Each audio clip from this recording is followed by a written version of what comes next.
అసర్ నివేదిక సాక్షిగా జగన్ రెడ్డి హయాంలో విద్యా వ్యవస్థ పతనం అయ్యింది అని సందీప్ చైర్మన్ దీపక్ రెడ్డి మీడియా సమావేశంలో అన్నారు. జగన్ రెడ్డి చేసిన పాపాల వల్లే ఈనాడు విద్యా వ్యవస్థ ఇలా తయారైందని అన్నారు. పొగుడుకునే దాంతో స్కూల్ వ్యవస్థ స్కూల్స్ చాలా బాగా చేసాము అని చెప్పి వాళ్ళు ఎప్పుడు చూసినా అది ఒక పెద్ద అచీవ్మెంట్ రకంగా ఒక మంచి ప్రోగ్రామ్ మేము చేసినామనే విధంగా మాట్లాడుకుంటుండేవాళ్ళు. అవన్నీ కేవలము మాటలే, కానీ వాస్తవంగా విద్యారంగాన్ని నిర్వీర్యం చేశారు, పూర్తిగా దెబ్బతీశారు, పిల్లల భవిష్యత్తుతో ఆడుకున్నారు అని చెప్పి ఈ రిపోర్ట్ కేంద్ర ప్రభుత్వం నుంచి వచ్చిన రిపోర్ట్ బట్టి మనకు అర్థమవుతా ఉంది. ఈ రిపోర్ట్లో ఉన్న కొన్ని ఇంపార్టెంట్ అంశాలు ఈరోజు ప్రజల దృష్టికి తేవాలనుకుంటున్నాము. దాన్ని బట్టి అర్థమవుద్ది ఏ విధంగా వైసీపీ ప్రభుత్వము పిల్లల జీవితంతో ఈ రాష్ట్రంలో గత 5 సంవత్సరాల్లో ఆడుకున్నారో మనకు అర్థమవుతా ఉంది.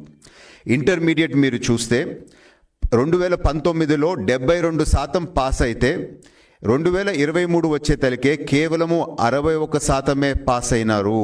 అంటే ఎంత పడిపోయిందో పాస్ రేటు ఇంటర్మీడియట్లో మనం చూడొచ్చు.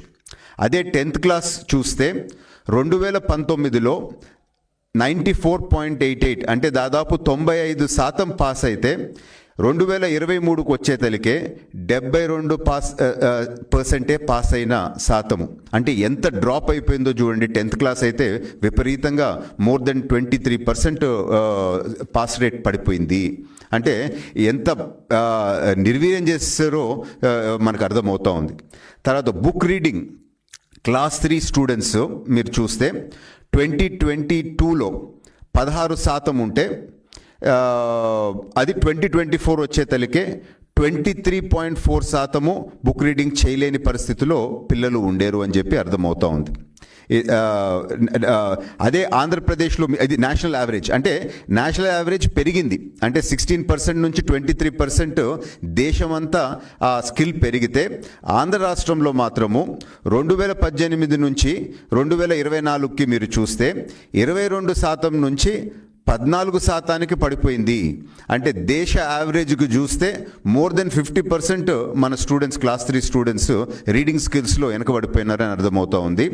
అదే క్లాస్ 5 స్టూడెంట్స్ మీరు రీడింగ్ స్కిల్స్ చూస్తే 2018లో 57% ఆ స్కిల్స్ ప్రాపర్ స్కిల్స్ ఉండేవాళ్ళు 2024కి వచ్చేతలికే 37%కి పడిపోయినారు. సో ఈ figures all India survey figures. So క్లియర్గా ఏ విధంగా స్టూడెంట్స్ చదువుకోలేక ఏ విధంగా ఆ రంగంలో వెనకబడిపోయినారో మనకు అర్థమవుతూ ఉంది.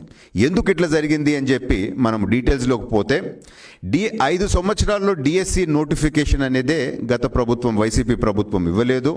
కొత్త టీచర్లని తీసుకొని వచ్చింది లేదు. ఆ టీచర్స్ షార్టేజ్ ఉన్నా కానీ వాళ్ళు పట్టించుకున్న పరిస్థితి లేదు అని చెప్పి మనకి అర్థమవుతూ ఉంది. ఏం చేశారు? ఆ ఉన్న టీచర్లను కూడా కోవిడ్ టైంలో లిక్కర్ షాప్స్ ముందు పెట్టి వాళ్ళ చేత లిక్కర్ సేల్స్ పనిలో పెట్టినారు. అదే నాన్ అకాడమిక్ వర్క్స్ రకరకాల చదువు చెప్పే పని వదిలిపెట్టి వేరే వేరే పనులు ఆ టీచర్లకి ఇచ్చి వాళ్ళ ఆత్మ గౌరవాన్ని కూడా తగ్గించే విధంగా చేశారు. దాదాపు 8,000 స్కూల్స్ పైన మర్జింగ్ చేసి పిల్లల్ని దగ్గర ఉండే స్కూల్కి పోనీయకుండా ఎక్కడో దూరం పోయే పరిస్థితి తీసుకొని వచ్చి చాలామంది స్టూడెంట్స్ స్కూల్కి పోలేక డ్రాప్అవుట్ అయ్యే పరిస్థితి వాళ్ళు తీసుకొని వచ్చినారు. ఇంకొక 4-5 పాయింట్స్ ఏ విధంగా ఈ పూర్తి విద్యారంగాన్ని నిర్వీర్యం చేశారో కూడా ఈరోజు ప్రజల దృష్టికి మేము తీసుకురావాలనుకుంటున్నాం. ఇంటర్మీడియట్ స్టూడెంట్స్కి మిడ్ డే మీల్ అనేది గత ప్రభుత్వం వైసీపీ ప్రభుత్వం రద్దు చేయడం జరిగింది.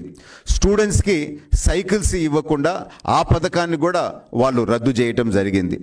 వర్చువల్ క్లాస్ రూమ్స్ అనేది మంచి ప్రాపర్ ట్రైనింగ్ కోసము ప్రాపర్ ఎడ్యుకేషన్ కోసము గతం టీడీపీ ప్రభుత్వంలో ఉండింది. వైసీపీ ప్రభుత్వం దాన్ని కూడా ఆపటం జరిగింది. ఎయిడెడ్ స్కూల్స్ కాన్సెప్ట్ కూడా అది కూడా వారు దాన్ని రద్దు చేయటము ఆపటం జరిగింది. ఇంగ్లీష్ మీడియం అని చెప్పి గొప్పగా చెప్పుకుంటూ ఆ టీచర్స్కి ప్రాపర్ ట్రైనింగ్ కూడా కండక్ట్ చేయకుండా సో ఆ ప్రోగ్రామ్ని టోటల్గా ఫెయిల్ చేస్తూ సో పిల్లలకి తెలుగు మీడియంలో కూడా సరిగ్గా కానియకుండా ఇంగ్లీష్ మీడియం అని చెప్పి గేమ్ ఆడుతూ రెండింటి మధ్యలో వాళ్ళని దెబ్బతీసినారు అని చెప్పి క్లియర్గా ఈ నేషనల్ సర్వే రిపోర్ట్లో మనకి అర్థమవుతా ఉంది. కానీ అన్నిటికన్నా బాధాకరం ఏంటంటే పిల్లల్ని కూడా వదిలిపెట్టలేదు. అక్కడ కూడా వీళ్ళు దోపిడీ చేసిన ఫిగర్స్ ఈరోజు బయటకు వస్తూ ఉన్నాయి. ఆ ట్యాబ్స్లో దాదాపు గత వైసీపీ ప్రభుత్వంలో 1200 కోట్లు దోచేశారు అని చెప్పి మనకి అర్థమవుతూ ఉంది. బ్యాగ్స్ బుక్స్లో ఒక 200 కోట్లు కూడా దోచేసినట్టు మనకి అర్థమవుతూ ఉంది. తిండి గుడ్డులు చిక్కీల్లో కూడా 150 కోట్లు వీళ్ళు కుంభకోణం చేసినట్టు కనపడతా ఉంది. ఈ నాడు నేడు పథకం కింద దాదాపు 3000 కోట్లు దోచేసినట్టు మనకి ఇప్పుడు ఫిగర్స్ వస్తూ ఉన్నాయి. సో పిల్లల్ని కూడా వదలలేదు, అక్కడ కూడా వీళ్ళు కరప్షన్ చేశారు, డబ్బులు దోచేసుకున్నారు అని చెప్పి మాత్రము బాధతో ఈరోజు నేను ప్రజల ముందు ఈ ఫ్యాక్ట్స్ పెడతా ఉన్నాను. ఈ వచ్చిన 6 నెలల్లోనే ఎటువంటి పరిస్థితిలో